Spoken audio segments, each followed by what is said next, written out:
When we had Candace, I was an older mom when I was pregnant, and so they had sent us to get a triple screen, which was what was available at the time for early detection. And it had showed that we had a 1 in 10 chance, 1 in 10 chance of having a child with Down syndrome. And so they had sent us to the... and that's not out of the ordinary for older couples, right? No, right. That really wasn't a very effective test.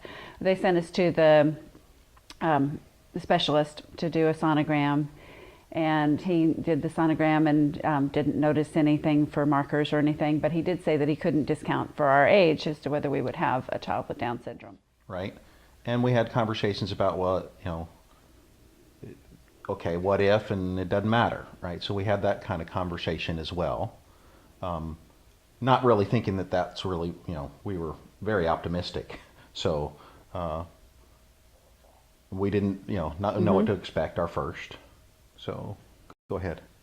So when we had I'm going to interrupt when we you. had the baby, we had when we had Candace, I had a lot of complications, and so they had taken her right away, and they came back and said that we had a doctor came in, and I think that she spoke to us probably in the best way that she could, but we had a lot of health issues that we needed to address right away, and they were going to take Candace over to the Children's Hospital as quickly as possible. But then they also did say that they suspected Down syndrome and had taken blood to do the testing for that, but it would be a while.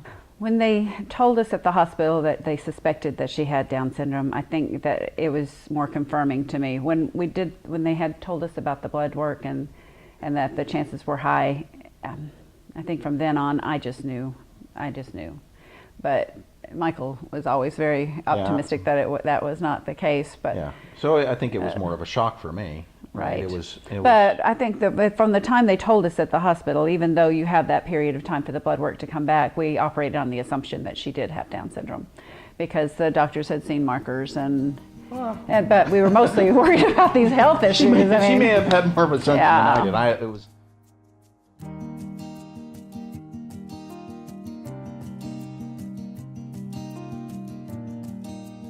How did you find the Down syndrome partnership? So we found the Down syndrome partnership through a friend. Actually, while Candace was still in the NICU over at Cook's, we had told friends, and everybody knew that we'd had the baby and that she was over there. And a friend of mine was in the line at the coffee shop and saw a woman and her son who had Down syndrome standing there as well. And she turned to him and she said, "I just had a friend who's had a child with Down syndrome." And she just, we don't know where do we go from here? And the lady was terrific. She gave my friend her number, and she said, have her call me and tell them not to let anybody tell her what they will or will not do. She's gonna be fine. And so we had the phone number and we called it, and we talked to her for probably an hour on the phone, and her telling us just different things that her son was doing and things that were going on. She also told us about the partnership. Right. And I recall her saying, "Don't let somebody else don't set let your her tell you what she expectations." can do. Right. Yeah. Don't let them tell you what she can't do. She's going to follow her own path, and you set some high goals, and those goals will be achieved.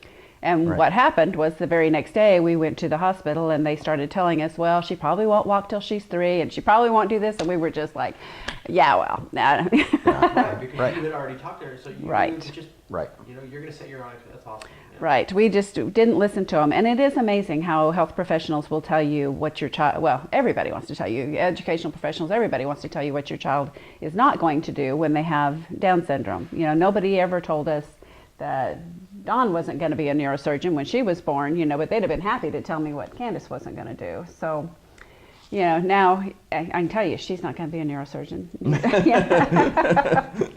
But if Candace wants to do something, she can pretty much do anything she wants, or find a niche in that area. If she wanted to be an astronaut, she'd find a way to be around that kind of environment. Find the right accommodations to meet that goal. Absolutely. And that's really a key to it as well.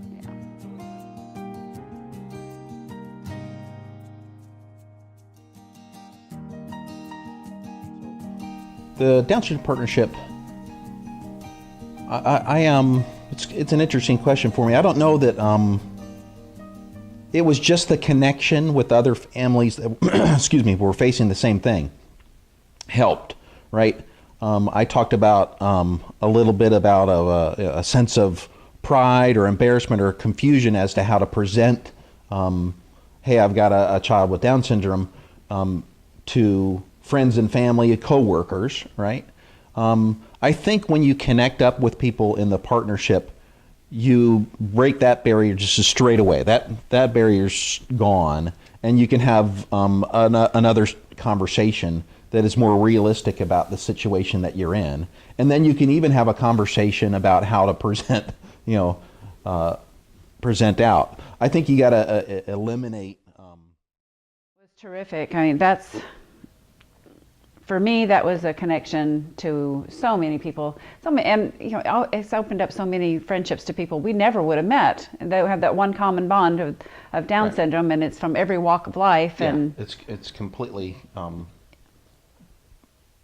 socially, economically. There's no boundaries. no boundaries there, and you find that some of the boundaries that may exist just kind of float away because of what's more important, right? Yeah. Yeah.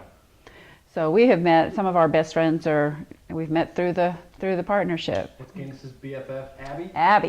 Yeah, Abby's mom and I met when the kids were still in the carriers, and we've been great friends since then, and the kids have too. So it's been a wonderful thing, and it's nice as they grow up. I mean, they tell kids don't come with a manual, but you get more manuals with kids with Down syndrome, and you get all those supports from everybody else, and it's been very helpful for us.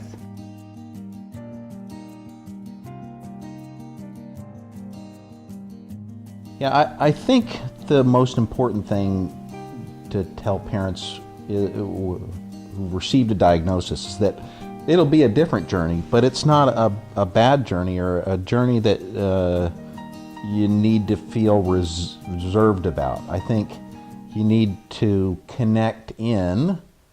You need to be able to accept support. That's probably for me, a little bit one of the harder problems to say, okay, how do I accept that support? I think I would tell people that to not let anybody tell you what your child can and cannot do. That's probably the biggest thing for me, and to treat them like any other child. Have high expectations. Expect them to behave. Expect them to do things, and expect them to eat right. Expect them to do the right thing in public. To do the right thing at home. Right. To Work hard in school. Yes. Be nice to others. All those typical things that you'd expect of any other child. And Candace will be a junior this year, and so now we're starting to look at planning for what she's going to do after high school and stuff. And it's at this point we see there's a lot of opportunity, and so don't let anybody tell you what your child can't do, but start looking ahead and imagining the possibilities.